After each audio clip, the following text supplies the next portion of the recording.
¿Qué tal? Hoy nos vamos a meter de lleno en un texto que es realmente fascinante. Miren, cuando uno escucha libro del Apocalipsis, casi siempre piensa en profecías del fin del mundo, ¿verdad? Pero en el fondo eran mensajes urgentes para gente de carne y hueso. Gente que vivía y enfrentaba problemas bien reales en el Imperio Romano de hace casi 2000 años. A ver, ¿se imaginan recibir una carta que empiece así? De golpe. Es una frase fuertísima. Te atrapa al instante, ¿no? Y te deja pensando, ¿qué clase de lugar, qué ciudad podría ganarse una descripción tan terrible? Y esa es justamente la gran pregunta que vamos a explorar hoy. ¿Qué pudo haber pasado en una ciudad para que la llamaran así? El trono de Satanás. Con esto arrancamos este misterio que vamos a intentar resolver juntos. Ok, para empezar a entender todo esto, hay que ubicarnos. Estos mensajes no fueron enviados al aire, no. Iban dirigidos a 7 comunidades muy reales que estaban en lo que hoy conocemos como Turquía.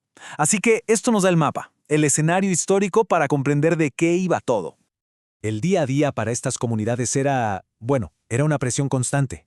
Imaginen el conflicto. Por un lado, la fe. Por el otro, toda la cultura romana que los rodeaba. Y ojo, negarse a participar en los ritos no era solo una cuestión de no creo en esto, no. Significaba que se arriesgaban a quedarse solos, aislados, y hasta perder el trabajo, la forma de vivir.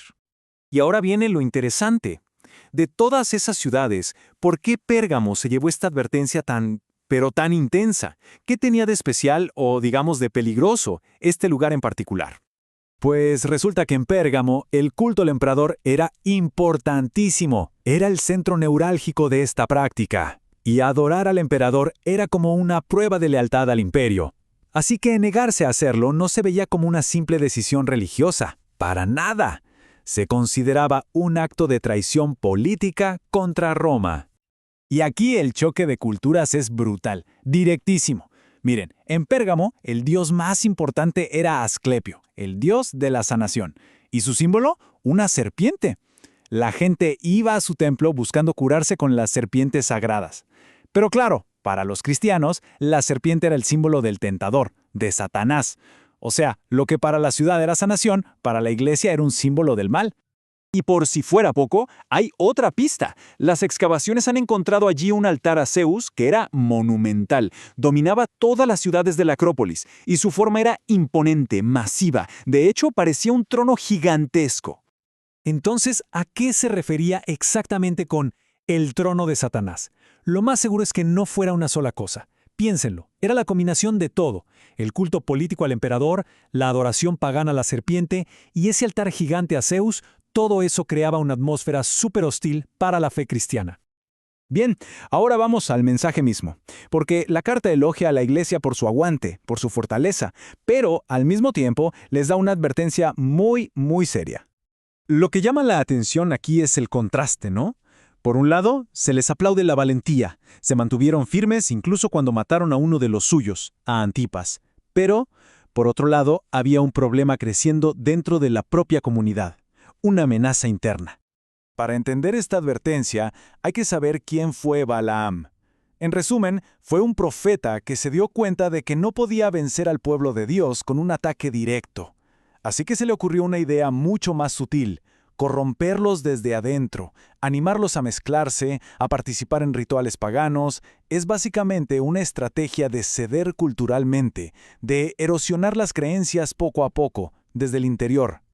Y este es el punto clave de todo el asunto. El peligro real que la carta señala no era tanto la persecución de afuera, que ya era terrible, no. La verdadera amenaza era la tentación de ceder, de mezclarse con la cultura para evitar problemas, de sacrificar los valores más importantes para no tener líos sociales o económicos.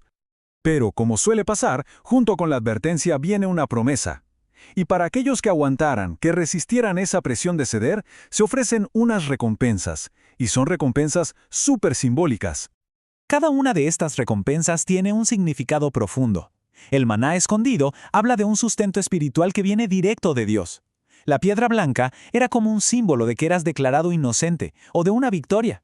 Y el nombre nuevo, eso habla de una identidad totalmente nueva y una relación súper personal con lo divino. Para que nos hagamos una idea más clara, algunos historiadores dicen que una piedrita blanca con el nombre de un atleta ganador era como su ticket, su boleto de entrada a la fiesta de celebración. Es una imagen muy potente, ¿no? Como una invitación personalizadísima al gran festejo celestial de la victoria. Y aquí es donde uno se pregunta, bueno, ¿y todo esto qué? O sea, una carta antiquísima a una ciudad en lo que hoy es Turquía, ¿qué tiene que ver con el mundo de hoy? Pues, la verdad, mucho más de lo que parece a primera vista. Si lo pensamos bien, el tema central de la carta a Pérgamo es universal. Es la lucha contra la tentación de ceder ante la cultura que nos rodea. No es un tema teológico para especialistas, para nada. Es un dilema que todo ser humano enfrenta. Y este gráfico lo muestra perfecto. Este conflicto es eterno. Por un lado tienes la tremenda presión de la cultura dominante para que seas como los demás, para que encajes, para que te acepten. Y por el otro, tienes la convicción interna de mantenerte diferente, de ser fiel a tus valores, aunque eso signifique sacrificar algo. Al final, esta es la gran lección. La historia de Pérgamo es un caso de estudio. Nos muestra ese desafío que toda persona y toda comunidad enfrenta. ¿Cómo mantenemos nuestras convicciones más profundas mientras vivimos en un mundo que muchas veces valora cosas completamente distintas? Y nos quedamos con esta pregunta, que es para pensarla. Porque la carta a Pérgamo, en el fondo, no da respuestas fáciles. Lo que sí hace es plantear la pregunta correcta. Una pregunta que ha resonado por siglos y que de alguna manera nos obliga a mirar hacia adentro. La pregunta es, cuando la cultura y la convicción chocan, ¿dónde trazamos nosotros esa línea?